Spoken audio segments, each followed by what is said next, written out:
Welcome to the Operate Intelligently podcast, the podcast for all things operations.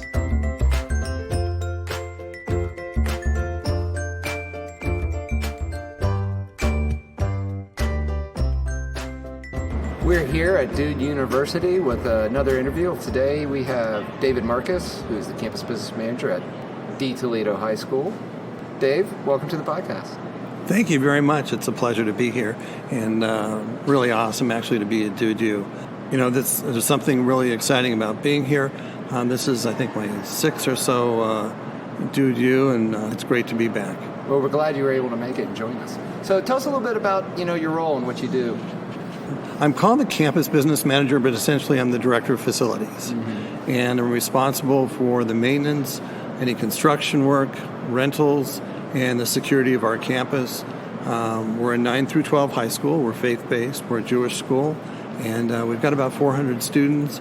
And we do a bang-up job of rentals. And we're open about 360 days a year between school and rentals and other activities. Mm-hmm. And you actually spoke today. Could you tell us a little bit about the session that you spoke about?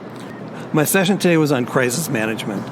And it's something that is in everyone's minds. It certainly is in the minds of many people in different schools across the nation. Just recently, Charlotte had a very tragic incident, which is very close to home here. Not that long ago, very close to home to us in San Diego, there was a synagogue in Poway where someone was murdered. And even 6 months ago, there was a synagogue where I believe 18 or so people were murdered, and there are other school incidents in between. And crisis management really is something that we all need to be aware of and do something about, and be proactive as opposed to reactive. It's really easy to be reactive. It's much less expensive and much simpler. But if we take a proactive stance, that makes it easier if the incident either happens directly to us or somewhere around us or to someone that we know about. Yeah, I agree. I think, we've talked a lot about emergency preparedness on the podcast, and I think crisis management falls kind of in that same category. And, when something does happen, you don't have time to kind of figure it out and put a plan together. And that's why, crisis emergency management planning is so important, because then you've kind of got that playbook to go to, who to call, who's in charge, kind of how to handle the different entities that you have to deal with and such. Right, and actually one of the takeaways that I want people to really have when they leave the session is that you drill and you train and you drill and you train and you do more of it. And it's unfortunate that we have to do it. And from an educational standpoint, there's always kickback from the teachers and from the principals saying, we're here to educate our kids, we don't have time for this. But my comeback is, we need to have a safe environment. If we don't have a safe environment, we can't educate. And so to do that, we've got to do drills. Unfortunately, at least on a monthly basis, different schools, different situations will vary, but it's really important. So you were able to use your school as kind of a case study almost, and a blueprint for others to learn from. Without telling everyone all of our security secrets? Yeah, absolutely. Yeah, more from a process and preparation standpoint. Right, absolutely. Yeah, that's great. So what do you see as really exciting trends coming up within operations and operations management? Going backwards, it was like 20 years ago, I remember getting my first cell phone, and it was this brick. It was the size of a brick. And now it's less than the size of my palm and much, much thinner. And I think that automation is a big thing for what's going to be happening in the next 20 years.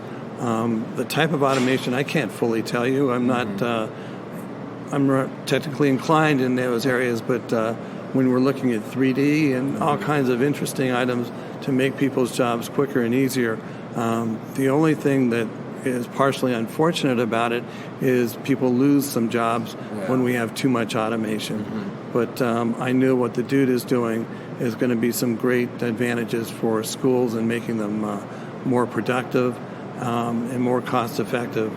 And really, we want kids to go to our schools. We want to have better schools.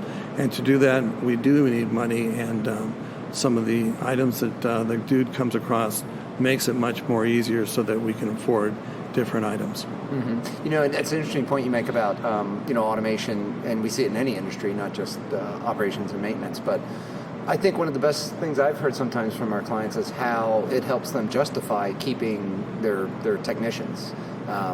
Say prior, they had a hard time making that justification and having the data and being able to report on it easily. And now they're able to go back and say, I need these guys. Here's the volume of workload they have. If we don't, then we'll create a much worse backlog and other things can happen. Absolutely, and that's something that I've shared with our leadership. They ask why we need a building engineer, for example. Not a cheap position, an expensive position. But when you take a look at the cost to have someone from offsite come on to fix an air conditioning or electrician or plumbing, it just right there, the cost effect is out of it. And then you've got the customer service. When you're going to call, the chances are they're not going to be there till the next day. Yeah. And if you've got an on-site person, customer service is so important for any and every school, and to fix something as soon as possible. And you're not going to have everything fixed by that person and for either time or expertise, but at least you've got a great start. And it's a good reason to have a good, clean maintenance staff on hand when possible. Well, and also, I'm assuming they're more familiar with the equipment, they're familiar with the buildings, they're familiar with all the different things, whereas somebody coming in off-site, it takes them a while to get, acclimated to the different things. They may not know, where your inventory is or whatever, and have to keep coming back and asking you certain questions. Absolutely. That's something worth money in itself, and you've got someone who knows the equipment, how it's been handling, the problems it's had or has not had, what's new, not new, how to get to the different places of the campus the quickest. All of those are valuable assets that go into the picture, and usually having someone on staff is much more valuable. You can't even count in dollars and cents the value. Hopefully you've got some wise people who see that. I want to thank David for coming and sharing his experiences here at Dude University. David, thank you. My pleasure. Thank you very much. Thank you for listening to the Operate Intelligently podcast, produced by Dude Solutions. You can reach us by emailing dspodcast@dudesolutions.com or check us out on the web at dudesolutions.com.